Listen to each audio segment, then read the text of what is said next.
한 번 사는 인생 행복하게 사는 은혜가 있기를 주님의 이름으로 축복합니다.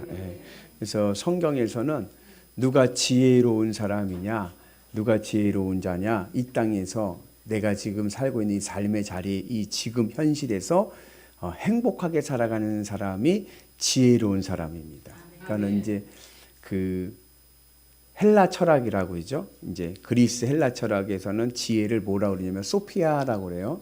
소피아라고 하는데 그 헬라 철학에서는 이 지혜는 지적인 어떠한 철학적인 그 깨달음입니다.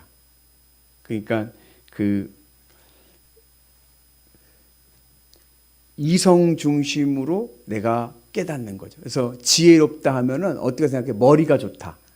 IQ로 생각할 때가 많아요. 그러나 유대인들에게 있어서 지혜는 그러한 머리로 아는 게 아니라 삶으로 깨닫는 겁니다. 삶으로. 그 유대인들은 그 영과 육이 하나로 보는 이론론적인 사고이기 때문에 내 삶 속에서 깨달아서 내가 얻어지는 체득되는 깨달음. 그러니까 이제 이것을 조금 우리가 쉽게 얘기하면은 어떠한 기술이나 전문적인 어떠한 능력이 있으면 그것도 지혜로운 거죠. 그래서 그 유학에 보면은 공부라는 게 있어요. 공부. 우리는 공부 잘한다 하면은 어떻게 생각해요? 수능 몇 점 받았니? 네 IQ가 몇이니? 얘 공부 잘해요. 그러면 얘가 수능이 점수가 좋구나. 학교 성적이 1, 2등 하는구나. 이렇게 생각을 하는데 원래 이 유학에서 공부라는 것도 어떠한 체득한 내 경험 속에서의 전문성입니다. 그러니까 예를 들어서 누가 쿵어를 잘해요. 쿵어를. 그러면 쿵어를 잘하면 뭐라 그래요? 야, 너 공부 잘한다. 어떤 분야에 있어서 전문적으로 숙련된 기술이 있다고 하면 그는 지혜로운 자입니다. 예를 들어서 구두 닦기가 있는데 구두 닦기가 누구보다도 광을 잘 내게 구두를 잘 닦아요. 그러면 그는 지혜로운 자예요? 안 지혜로운 자예요? 지혜로운 자예요. 그런 식으로 내 삶 속에서 체득되어져서 나타나는 깨달음, 이러한 것들이 이제 지혜입니다. 그리고 그 지혜의 책임성은 누구에게 있느냐? 지혜로운 자는요, 그 책임이 누구에게 있어요? 나에게 있는 거예요. 나에게. 그러니까 남 탓하는 사람은 우매한 사람이에요. 지혜로운 사람은 자신의 책임성을 돌아보고, 그리고 인생을 어떻게 살아간다? 행복하게 살아간다. 행복하게 살아가는 사람이 지혜로운 삶을 살아가는 줄로 믿습니다. 그러면 어떻게 해야 우리의 인생이 지혜로운 삶이 될 수 있는가? 어떻게 해야 우리가 행복한 삶을 살아갈 수 있는가? 그거에 대해서 성경은 우리에게 뭐라고 말씀하시냐면은 여호와를 경외해라. 하나님을 경외하는 자가 지혜로운 자고 그가 행복하게 살아갈 수 있다라고 말씀을 합니다. 경외라는 말은 어떠한 의미냐면 두려울 정도로 사랑하는 겁니다. 내가 무엇을 정말로 사랑하면요, 두려움이 옵니다. 두려움. 그래서 여러분 아이들 키워보셨잖아요. 그럼 아이들 이제 꼬맹이 때 유치원 다니고 막 꼬맹이 때 놀이터에서 다니다가 넘어져 얼굴이 기스가 났어요. 까졌어요. 그러면 그걸 본 엄마의 마음은 어때요? 엄마 마음은 어때요? 속이 상해. 왜요? 흉나면 안 돼. 흉지면 안 되니까. 그래서 다음에 어디 엄마나 어디 놀이터 가거나 어디 놀러 가 어디 소풍 가 그러면 어떻게 돼요? 두려워. 너 안 가면 안 되겠니? 두려울 정도로 사랑하는 거. 그래서 이 경외라는 것은 뭐냐면 하나님께 흠집 나지 나로 인해서 하나님에서 흠집 나는 것이 상처되는 것이 내 마음에 두려움이 되는 거예요. 너무 사랑하면 그렇습니다. 제가 자주 하는 예가 있죠. 이 명품 가방을 샀어요. 내가 갯돈을 모아가지고 예금 적금을 다 갖고 몇백만 원짜리 딱 명품 가방을 샀어요. 그리고 친구들 갯 모임에 가는 거예요. 내 이 가방을 자랑하고 싶어요. 그래가지고 가방을 탁 메고서는 전철을 탔는데 그날 전철에 사람이 너무 많은 거예요. 그럼 어때요? 명품 가방이 있어야지. 두렵습니다. 왜 두려워요? 이거 기스나면 안 되거든요. 내가 어떻게 산 건데. 그러니까 어떻게 돼요? 그냥 가방이면 싸구려 가방이면 뒤로 그냥 맬 텐데 이거는 그랬다가 누가 긋거나 하면 기스 나면은 안 되니까 어떻게 돼요? 이렇게 하고 옷에 아무도 못 오게 내 몸이 부서지더라도 이 가방은 지킬 거야 그런단 말이죠. 이게 경외하는 거예요. 하나님을 경외한다는 것은 내 몸이 부서지더라도 하나님 사랑에 흠집 나지 않도록 하는 것이 하나님을 경외하는 겁니다. 그리고 하나님을 경외하는 자가 지혜로운 자고 그가 행복의 길을 가는 은혜가 있는 줄로 믿습니다.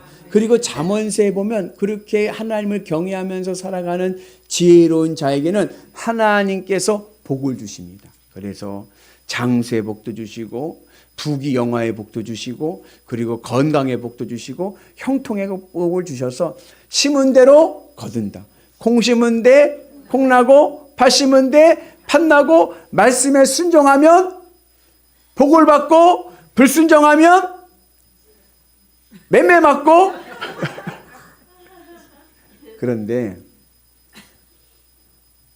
그것을 이제 잠언서에서 말씀하고 있고 솔로몬이 잠언서에서 우리에게 그러한 지혜를 말씀하고 있습니다. 그래서 이거는 하나님 중심적인 인과응보, 하나님 원인과 결과로서 이어져 있고 우리가 지혜롭고 행복한 삶을 살기 위해서는 하나님으로부터 우리가 이러한 복을 받기 위해서는 우리가 말씀에 순종하고 하나님을 경외하면 우리의 삶이 이런 하나님이 주시는 복으로 채워진다. 그래서 내가 믿음이 얼마나 크냐, 내 믿음의 분량은 뭐와 연결되어 있어요? 내가 이 세상에서 얼마나 많은 복을 받느냐. 내가 이 세상에서 받는 복의 양이 내 믿음의 분량이다. 이렇게 생각을 합니다. 그런데 정말 그렇습니까? 정말 그렇습니까? 여러분, 예수님 잘 믿고 하나님 잘 믿으면은 장수한다고 그러는 건강하고 장수한다고 하는데 실제로 세계적으로 수명을 보면은 대표적인 장수의 나라가 어디냐면은 일본이에요. 맞죠? 네. 근데 일본 사람들은 예수님을 안 믿어요. 하나님 잘 믿고 예수님 잘 믿으면 부자 된다고 성경에서 말씀한 것 같거든요. 근데 애석하게도 우리나라 최고의 부자는 원불교 다녀요. 현실에서 보면은 믿음으로 살다가는 망할 것 같아. 성실하게 정직하게 사는 게 오히려 손해일 것 같고 악인이 더 잘 되는 것 같아. 악인이. 그렇지 않습니까? 여러분, 예수님이 부럽습니까? 불쌍합니까? 예수님 우리 인류를 위해 구원하러 오셨는데 예수님도 뭐 장수하신다고 하더니 33세에 가셨어. 부활하셨지만. 이러한 의구심이 들게 됩니다. 그래서 오늘 욥기의 말씀은 그러한 우리가 알고 있는 일반적인 인과응보의 신앙에 대한 반론인 거예요. 성경에서 순종하고 말씀 잘 듣고 하면 믿음으로 살아가면 복을 준다고 했는데 때로는 그렇지 않는 경우가 온단 말이죠. 그때 어떻게 어떻게 해야 되겠습니까?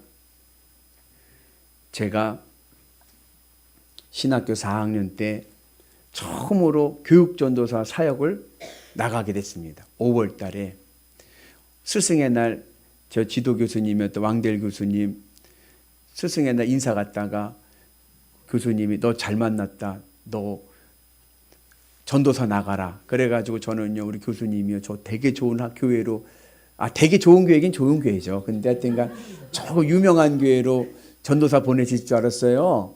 그랬더니 어디로 갈까? 네, 가겠습니다. 어디로 갈까? 했더니 저 경북 구미로 가라. 구미제일교회라는 교회를 갔는데 그때 삼각교회.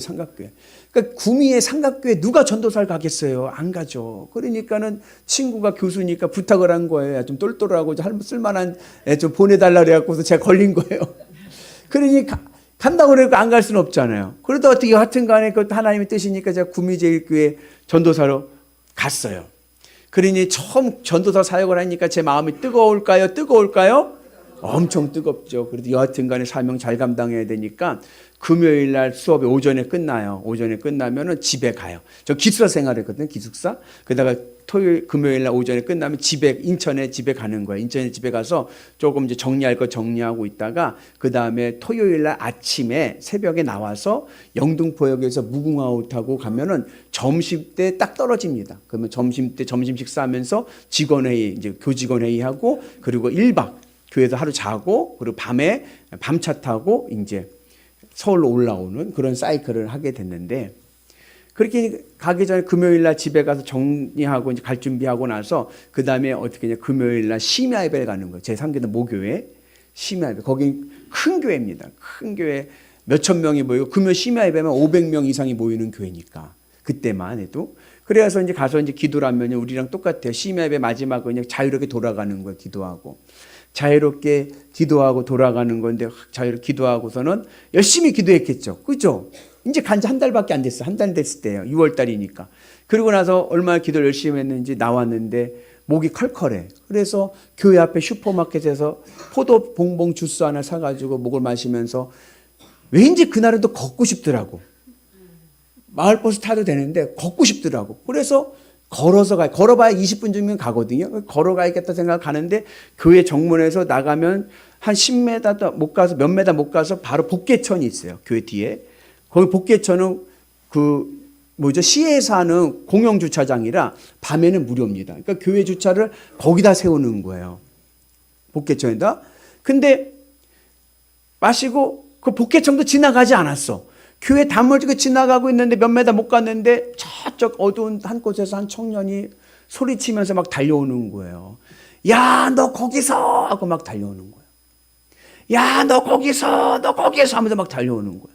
그 제 뒤에 누가 있는 줄 알았어요. 아우, 제 앞에 오더니 막 두들겨 패는 거예요.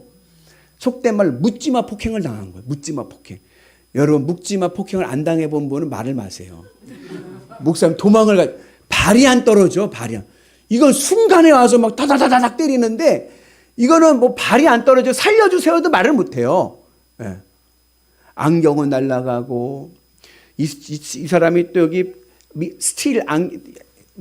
시계인데 술 채가지고 때리니까는 이게 정확히 때리면 덜할 텐데 빔 나가가지고 긁혀가지고 쫙 기스나고 피 나고 막 그러는 거예요.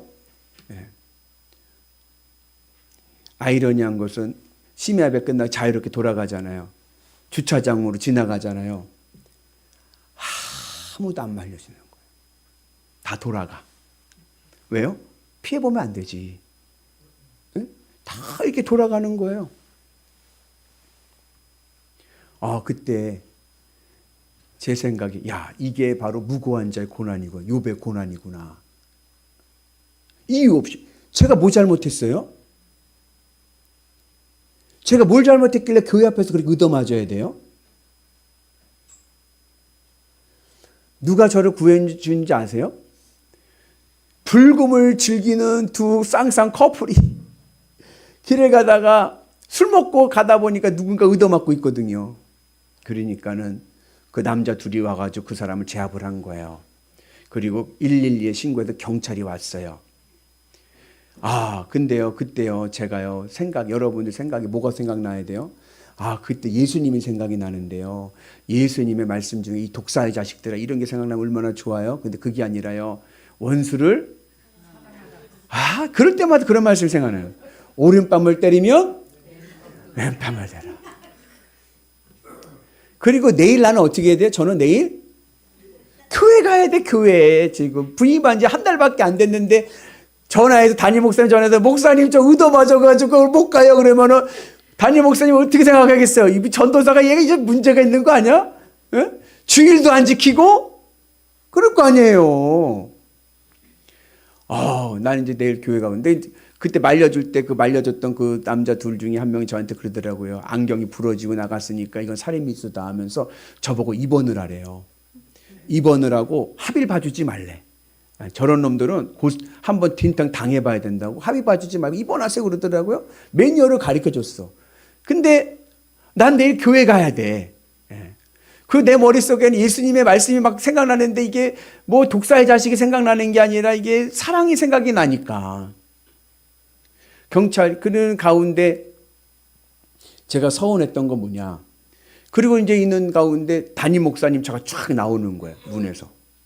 까만 1호차가 쫙 나오는 거예요. 그 앞에 경찰들이 모여있고 제가 서 있잖아요. 근데 제가 모교회 출신이니까 담임 목사님 저를 알죠. 예. 거기다가 차를 딱 세우시더라고. 그러더니 조수석 창문을 착 여시는 거예요. 그리고서는 저한테 야 무슨 일이냐 그러는 거예요. 애가 지금 상태가 안 좋거든. 근데 제가 담임 목사 얼마나 어려운지, 예? 그쵸, 몇천 명 모이는 게 담임 목사 얼마나 어려운지 제가 뭐 했냐면은 인사치레로 목사님 별일 아닙니다 그랬어요. 그래도 제 마음에는 그래도 담임 목사님 한번 내려와서 한번 무슨 일인지 알아봐 주시면 얼마나 감사해. 교회 앞에서 일어난 일인데. 근데 제가 아무 일도 아닙니다 제가 외쳤어요. 그랬더니 그래 그럼 빨리 집에 가라 그러고 가시는 거예요. 그때 저는 예수님의 선한 사마리아인의 비유가 사실이라는 것을 알았습니다. 야, 이건 뭐지? 저는요, 그날 멘붕이 온 거예요, 멘붕이 온 거예요. 그리고 나서 집에 갔어요. 집에 갔더니 저희 어머니 보고 깜짝 놀랐죠. 얼굴이 말이 아니거든요. 왜 그렇게 됐냐고 제가 여차 이렇게 됐다 그랬어요. 전순정 권사님, 제가 여차저차 이차 됐다 그랬어요. 전순정 권사 뭐라고 그랬어요, 저한테? 말은 하지 마세요. 뭐라고 하자면 생각을 해보세요. 우리 어머니랑 같이 말이 똑같은가? 우리 어머니가 그래도 권사님이거든요. 우리 어머니 할 말이요. 의도 맞고 다닌다고. 예? 뭐같이 의도 맞고 다닌다고. 뭐라고 또 막 혼을 내시는 거야, 저를. 잘했다가 아니라, 야, 교회 앞에서 안 싸우고 참 잘 참았다. 잘했다가 아니라, 뭐같이 의도 맞고 다닌다고 막 뭐라고 엄마가 막 혼을 내는 거예요. 그래서 제가 어떻게 돼요? 속상하죠.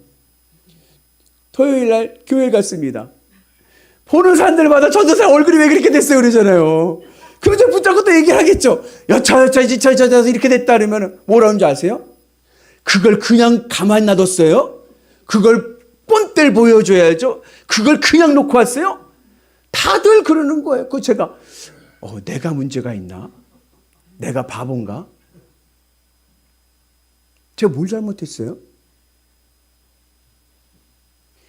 우리가 신앙생활 하다 보면 나는 바르게 신앙생활하고 믿음 안에서 살아가고 정말 나는 진짜 헌신하는 것밖에 없는데 고난이란 고난은 나한테만 와. 어떻게 해야 됩니까?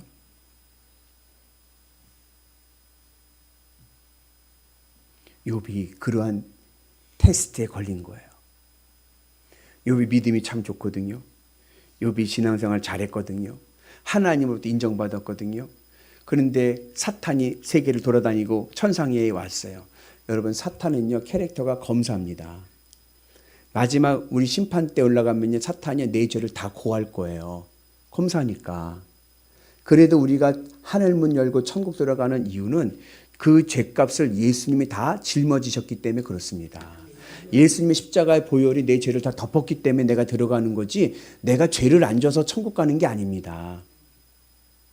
하나님께서 사탄에게 야, 잘 돌아보고 왔냐? 잘 돌아보고 왔습니다. 야, 거기 욥 있지? 욥 있던데 야, 욥 믿음 좋지? 칭찬 한마디 했다가 사탄이 하나님 까닭 없는 믿음이 어디 있어요? 까닭 없는 믿음이 까닭이 있으니까는 이 하나님을 잘 믿는 거예요. 하나님이 복을 주시니까 잘 믿는 거지. 복 안 주면요 누가 하나님을 믿겠어요? 그러는 거예요. 하나님이 아니야. 욥은 달라. 다르긴요. 그래 그 테스트라는 거예요. 그 욥기는 우리가 알고 있는 일반적인 지혜. 신앙의 지혜는 뭐예요? 여호와를 경외하면서 믿음 생활 잘하고 나가면 하나님께서 이 땅에 복을 주셔서 이 땅에서도 잘 되고 잘 산다. 이게 우리의 일반적인 신앙의 지혜인데 그거에 대한 항변인 거예요. 정말 그렇던가? 현실에서 정말 그렇던가? 때로는 이유 없이 나는 믿음으로 잘 살아가는데 생각지도 못한 데서 얻어맞고 아무도 날 이해해주지 못하는 그런 상황. 오히려 내가 어려움을 당하면 사람들은 손가락질해요. 저 문제 있는 거야. 저 문제 있는 사람이야. 그렇게 될 때가 있습니다. 욥기를 보면 욥의 앞부분 1장부터 2장과 마지막 42장 8절부터의 마지막 결론, 서론과 결론을 보면 욥은요 어떠한 욥이냐, 부드러운 욥이에요. 고난 가운데서도 인내하면서 순종하는 욥인 거예요.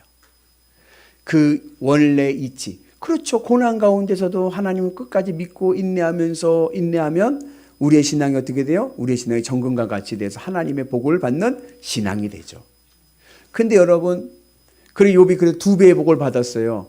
여러분, 그 고난을 당하고 여러분 사업이 망하고 자녀가 다 죽고 부인은 도망가고 나는 불치병에 걸리고 하는 그런 무고한 고난 속에 있으면서 그 고난 받고 2배의 복을 받으시겠습니까? 아니면 그 고난 안 받고 복 안 받겠습니까? 저 같으면요 안 받고 안 받아요. 뭘 그렇게까지 뭐 2배 복 받으려고 그렇게 고생하면서 살아요?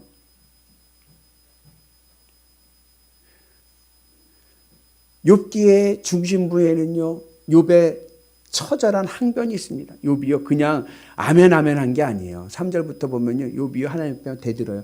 내가 뭘 잘못했는데요. 내가 뭘 잘못했는데요. 하나님을 고소를 해가지고 법정에 피고인석에 앉혀놓고 막 항변을 하는 거예요. 하나님이 잘못이 하나님 탓. 그러면서 자기의 의로움을 나타냅니다. 왜요? 친구들이 신방 오라. 새 친구들이 신방에 오는데 신방에 와가지고 뭐라 그러냐면은 일반적인 우리의 신앙의 생각인 거예요. 원인과 결과.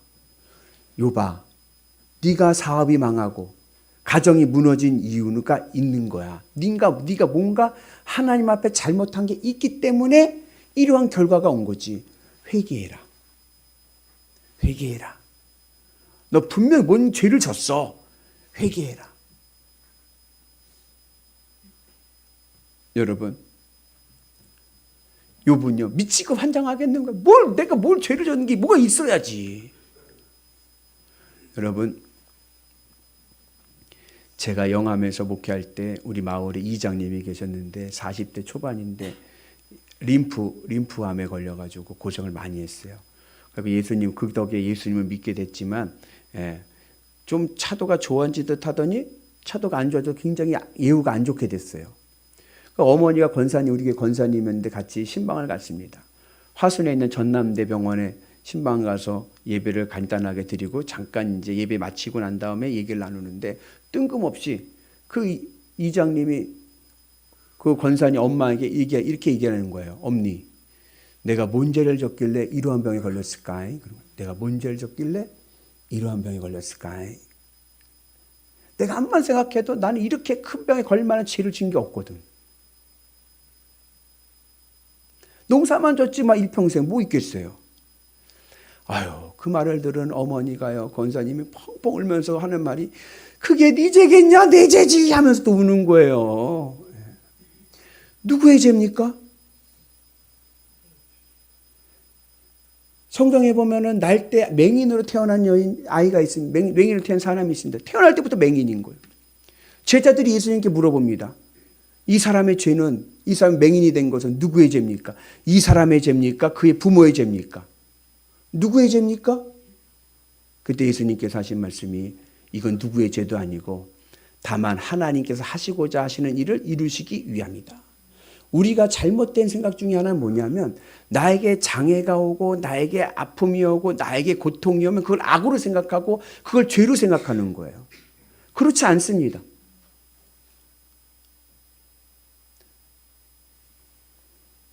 지난번에 한번 말씀드린 레나 마리아라고 하는 여인이 있습니다. 이 여인은 태어날 때 사지 중에 온전한 건 한쪽 다리밖에 없어요. 두 팔이 없고 한쪽 다리는 짧아요. 근데 이 레나 마리아가 이 여성인데 이분이 어려서 수영을 배워가지고 수영을 잘해서 19살에 장애인 세계 성수권대회에서 금메달도 따고 은메달도 따고 많은 메달을 따고 그리고 20살 때 음대를 가가지고 노래를 잘해가지고 CCM 가수가 됐습니다. 복음사역, 찬양사역자가 된 거예요. 전 세계를 돌면서 복음사역을 찬양을 부르는데 이분은 늘 부를 때마다 첫 번째 찬양이 Amazing Grace. 나 같은 죄인 살리신. 늘 그 노래로부터 시작이 되는 거예요, 공연이. 그분이 이렇게 간증했습니다. 하나님께서 나를 이렇게 보내신 이유는 나를 통해서 하나님께서 이루시고자 하는 뜻에 내 몸의 장애는 문제가 되지 않기 때문입니다. 하나님의 뜻을 이루는데 내 장애가 문제가 되지 않기 때문에 하나님께서 날 이렇게 보내셨습니다. 그에게는요, 자기의 장애가 문제가 되질 않는 거예요. 우리가 신앙생활할 때 가장 위험한 게 뭐냐면 자기중심적인 신앙인 거예요. 그래서 나에게 좋으면 선한 것이고 나에게 안 좋으면 악한 것인 거예요.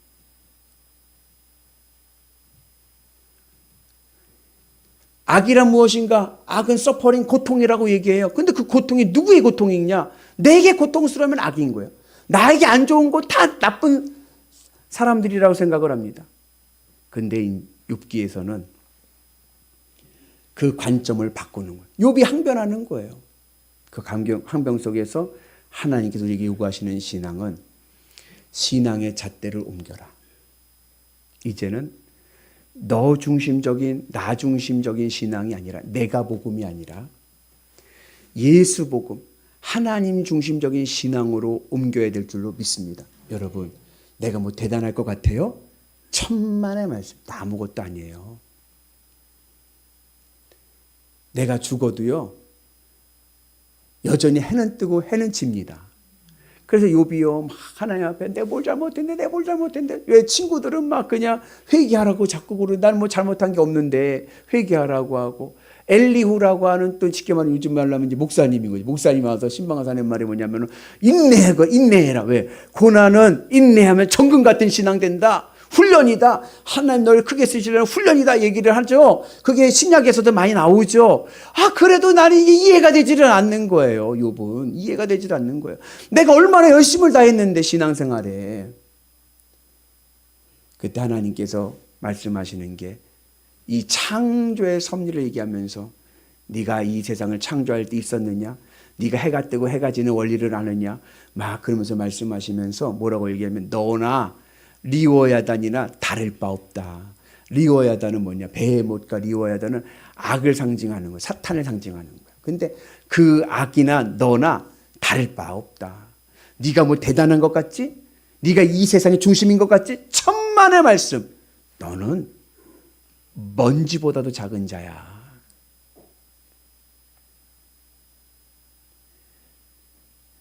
욥이 오늘 고백하죠. 내가 귀로 듣던 하나님을 내가 봅니다. 욥이 체험하는 거예요. 하나님을 체험하는 거예요. 지혜는 뭐냐? 내가 내 삶 속에서 하나님을 체험하는 깨달음입니다. 그러면서 깨달으면서 깨닫게 되는 게 뭐냐? 나는 아무것도 아니구나. 내가 대단하고 내가 인생의 중심인 줄 알았더니 내가 없어도 여전히 세상은 돌아가고 나는 아무것도 아니었네. 그러면서 욥이 자기 마음의 신앙의 잣대를 하나님께로 돌립니다. 그래서 욥기에서 말하는 욥의 항변에 주시는 하나님의 말씀은 너 신앙의 잣대를 하나님께로 돌려라. 그래서 우리는 이렇게 생각할 때가 많아요. 왜? Why? 왜죠? 왜 내가 그래야 돼요? 왜?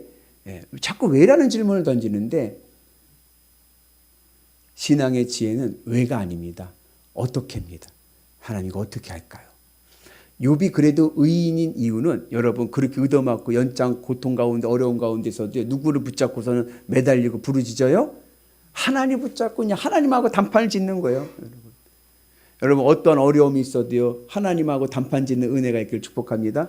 나가면 안 돼요. 붙잡고 그냥 단판 지면 하나님 깨달음을 주셔서 귀로만 듣던 하나님이 머리로만 알던 하나님을 내가 경험하게 되니까 내 모든 것을 내려놓게 되고 하나님의 은혜 안에 있게 되고 그리고 내 고통을요 하나님이요 아셔요. 내 고통을 하나님이 아셔요. 그래서 하나님께서 욥에게 복을 주시는데 다 2배로 주셨거든요. 근데 자녀는 10자녀만 주신 거예요. 잃어버렸던 10자녀만 주신 거예요. 수치로는 몇 자녀를 줘야 돼요? 20자녀를 주셔야 되는데 10자녀만 주신 거예요. 나머지 10은 어디 갔습니까? 요 가슴에 있죠. 옛말에 부모가 죽으면 산에다 묻고 자식이 죽으면 부모 가슴에 묻는 거예요. 하나님도 욥의 그 고난에 동참하시고 욥의 고난을 아시죠. 여러분 하나님이요 내 인생의 고난과 아픔 아십니다. 그 자리에 나와 같이 고난을 당하시고 그 아픔 속에 함께 하시는 줄로 믿습니다. 그 하나님께서 나를 지켜주시고 나를 돌봐주시고 내가 하나님의 은혜 안에서 어느 곳에 있든지 행복한 삶을 살기 위해서는 이제는 내 신앙의 잣대를 하나님께 돌리셔서 하늘의 은혜의 복을 누리는 은혜가 있기를 주의 이름으로 축복합니다. 그래서 제가 한번 말씀드렸는데 내가 원하는 게 있어요. 그리고 나에게 어울리는 게 있어요. 네? 여러분 우리는 내가 원하는 걸 얻기를 소원해요. 그죠? 근데 하나님 보시기에는 그것보다는 내게 어울리는 게 다른 게 있는 거예요.